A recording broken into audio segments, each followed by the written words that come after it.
Hello friends, नमस्कार। आज हम लोग सॉल्व करने वाले हैं वर्ग और वर्गमूल यानी कि स्क्वायर एंड स्क्वायर रूट। ठीक है, तो अभी तक आप हमारे चैनल पे नए हैं तो वीडियो को लाइक कर दीजिए तथा चैनल को सब्सक्राइब कर दीजिए और इस वीडियो को ज़्यादा से ज़्यादा अपने दोस्तों के ग्रुप में शेयर कर दीजिए। तो ज़्यादा विलम्ब न करते हुए आइए वीडियो को स्टार्ट करते हैं। यहाँ पर देखिए दिया है पूर्ण वर्ग संख्या क्या होता है। ठीक है, किसी संख्या को उसी संख्या से गुणा करने पर प्राप्त गुणनफल को उस संख्या का वर्ग कहते हैं। मान लीजिए कि किसी भी संख्या है, उसी संख्या को दो बार उसी संख्या से हम गुणा करते हैं तो जो गुणनफल प्राप्त होता है वही उस संख्या का क्या कहलाता है, वर्ग कहलाता है। ठीक है, जैसे में हम बताएं आपको तो एक उदाहरण के तौर पे समझते हैं। जैसे में मान लीजिए यहाँ पे कोई भी संख्या लेते हैं 6, यानी कि क्या बोल रहा है, किसी संख्या को उसी संख्या से गुणा करने पे प्राप्त गुणनफल, यानी कि यहाँ पर 6 है, 6 का वर्ग हम निकालेंगे तो यानी कि 6 का यानी कि 6 में गुणा करना है, यानी कि जो संख्या है उसी संख्या से एक बार और गुणा करना है। जो इसका गुणनफल प्राप्त होता है वही उसका क्या होता है, वर्ग होता है।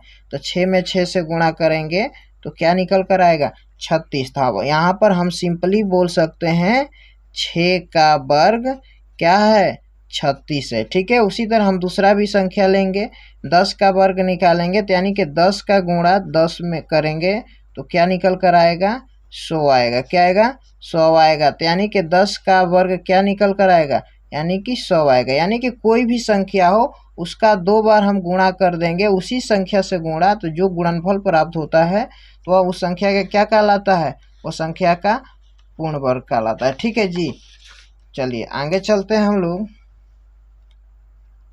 उसके बाद है पूर्ण वर्ग संख्या का गुण। ठीक है, यानी कि जो पूर्ण वर्ग संख्या जो होते हैं उसके क्या क्या गुण होते हैं।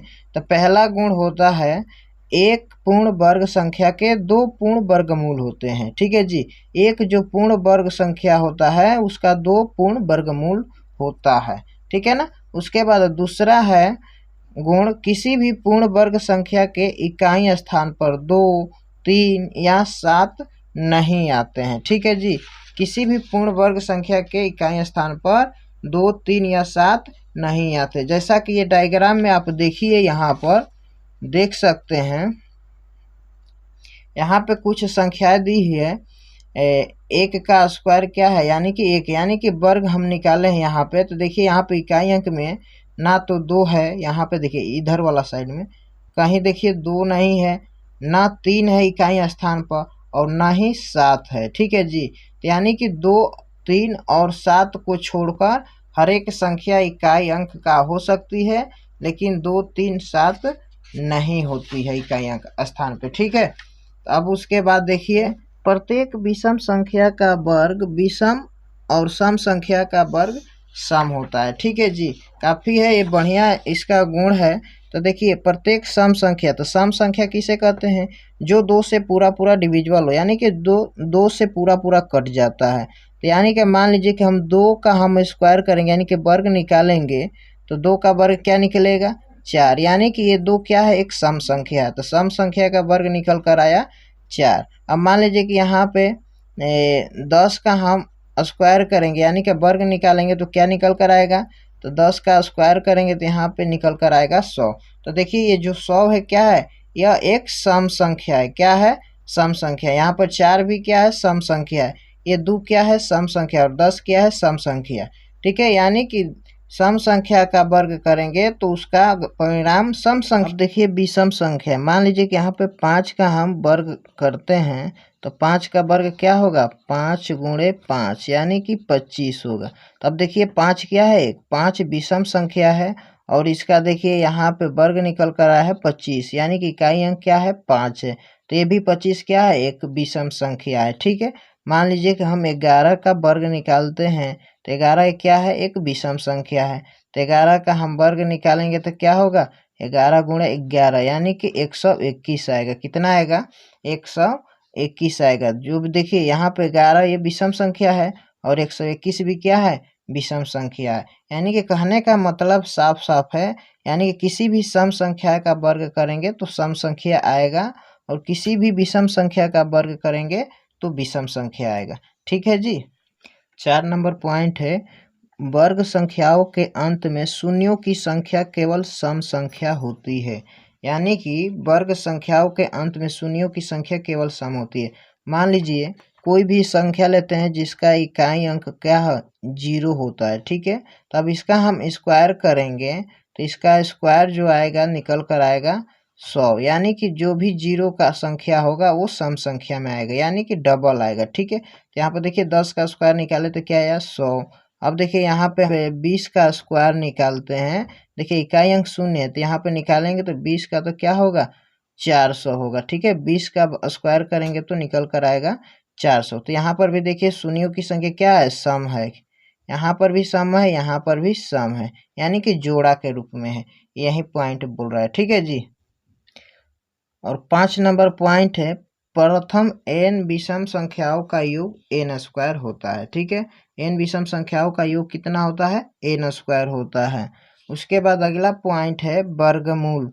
वर्गमूल वर्ग की प्रतिलोम संख्या होता है। ठीक है, मान लीजिए कि वर्ग जो है वर्ग का प्रतिलोम, यानी कि वर्ग का उल्टा कर देंगे तो क्या होता है, वर्गमूल हो जाता है। जैसे में मान लीजिए कि √25, यानी कि इसको करणी भी बोलते हैं। ठीक है जी, √25 का हम वर्गमूल देखें तो क्या होगा, √25 का वर्गमूल क्या होगा, तो 5 होगा। और √49 का वर्गमूल क्या होगा, तो 7 होगा। यानी कि यहाँ पे कहने का मतलब है वर्गमूल निकालना, तो यहाँ पर देखिए 64 लेते हैं, √64।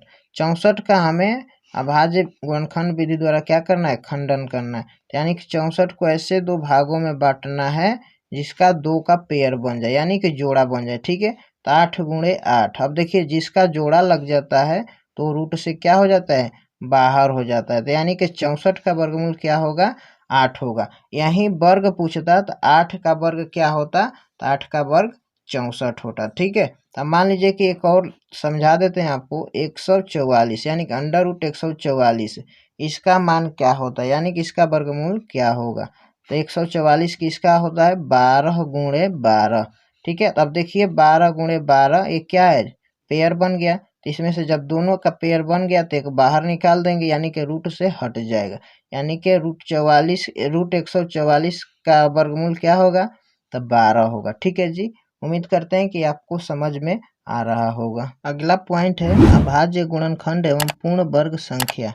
ठीक है, जिन संख्याओं में सभी अभाज्य गुणनखंडों के जोड़े बन जाते हैं वे पूर्ण वर्ग संख्या होती है। ठीक है, तो आइए इसको हम लोग एग्जाम्पल के थ्रू समझते हैं। मान लीजिए कि एक संख्या है कोई 16। ठीक है, 16 है, यानी कि इस 16 का हम क्या करेंगे, अभाज्य गुणनखंड निकालेंगे। तो यहाँ पर देखिए 2 से ले जाएंगे तो 2 8 16 होता है। फिर 8 को 2 से ले जाएंगे तो 4 बार में जाएगा, फिर 4 को 2 बार में ले जाएंगे। ठीक है जी, तब यहाँ पर देखिए हम लिखेंगे 16 का फैक्टर जो आया है 2 गुणे 2 गुणे 2 गुणे 2। ठीक है जी, तब देखिए यहाँ पे ये किसका, ये पेयर बन गया, यहाँ पे 2 2 का पेयर बन गया। यानी कि क्या बोल रहा है यहाँ पे, यानी कि जिन संख्याओं में सभी अभाज्य गुणनखंडों के जोड़े बन जाते हैं, यानी कि 2 2 का जोड़ा बन जाता है। ठीक है, यहाँ पर देखिए जो भी गुणनखंड है यहाँ पे 2 2 का जोड़ा बन गया है। तो यहाँ से जो जोड़ा बना है तो इसमें से हम एक संख्या लिख लेंगे, 1 2 लिख लेंगे यहाँ पर, और इसमें से एक संख्या लिख लेंगे 2। तो यानी कि 2 और 2 में गुणा करेंगे तो क्या होगा, 4 होगा। ठीक है, तो यही इसका क्या है, अभाज्य गुणनखंड पूर्ण वर्ग संख्या है। ठीक है, जिनका पेयर बन जाए, ठीक है, सभी गुणनखंड का पेयर बन जाएगा तो वो पूर्ण वर्ग संख्या कहलाती है। ठीक है, उसके बाद अगला पॉइंट है, यहाँ पे नोट दिया है, संख्याएं 2 3 5 7 11 13 डॉट डॉट आदि अभाज्य संख्या कहलाती है। ठीक है, तो यहाँ पे ये सभी जितना भी संख्याएं दी है ये अभाज्य संख्याएं होती है। तो अभाज्य संख्याएं और भाज्य संख्याएं, सम संख्या, विषम संख्या, इसके बारे में ऑलरेडी हमने एक वीडियो बना रखा है। अभी तक आप लोगों ने नहीं देखा है तो चैनल के प्लेलिस्ट में जाकर देख सकते हैं। ठीक है, तो अभाज्य संख्या किसे कहते हैं, अभाज्य संख्या वैसी संख्या होती है जो एक और स्वयं से विभाजित हो। ठीक है, जो एक से भी विभाजित हो और स्वयं से विभाजित हो, अन्य किसी तीसरी संख्या से विभाजिट नहीं हो, वैसी संख्या अभाज्य संख्या कहलाती है। ठीक है, उम्मीद करते हैं कि ये क्वेश्चन आपको जितना भी वर्ग वर्गमूल का बताएं टॉपिक, ये आपको समझ में आया होगा। ठीक है, इतना समय देने के लिए आपका बहुत बहुत धन्यवाद।